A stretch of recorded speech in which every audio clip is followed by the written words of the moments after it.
Hello, dragilor! Știți că nu sunt foarte harnică la filmulețe de genul ăsta, însă în seara asta a venit așa un insight, pentru că m-am lovit de acest lucru și în consultații, și în discuțiile mele, și în evenimentele la care am participat. Apropo de sintagma pe care o auzim foarte, foarte des, fă cum simți tu. Și mărturisesc că a avut o contribuție în acest sens și un clip postat de buna și draga mea prietenă Delia Mureșan, pe care o iubesc nespus. Și mi-a trigăruit această temă de discuție. Ce înseamnă fă cum simți? Am stat și m-am gândit în momentul în care ți se spune fă cum simți, majoritatea oamenilor se lasă pradă emoțiilor. Adică ceea ce simt, pentru că pe acestea le simțim.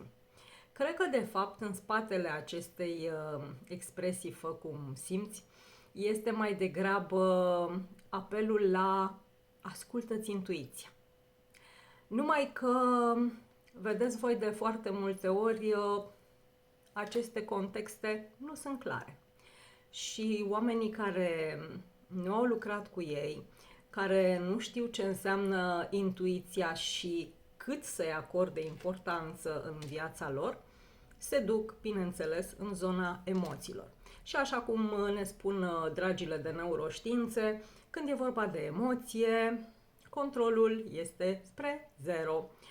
Sau, mă rog, unele le controlăm, cei drept, dar cu rațiunea stăm mai slab.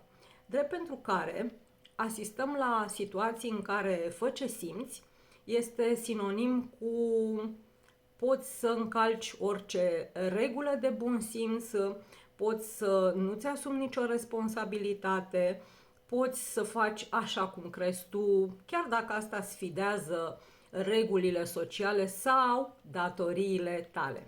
Și iată că acest fă cum simți ajunge uneori un mod de a spune spală-te pe cap și nu mă interesează ce faci și deciziile tale sunt deciziile tale. Fă cum simți este poate de multe ori un îndemn la a nu ne asuma deciziile, la a nu ține cont de factorii mai dificili din viața noastră, de a nu învăța să luăm o decizie punând în talerele balanței și rațiunea și simțirea.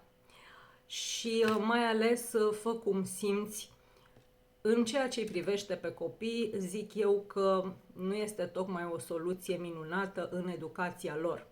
Pentru că ei au nevoie de direcție, au nevoie să învețe responsabilitatea și asumarea și fă cum simți, acesta este de fapt nu am reguli pentru tine, nu există limitări, nu există responsabilitate, deci fă cum simți.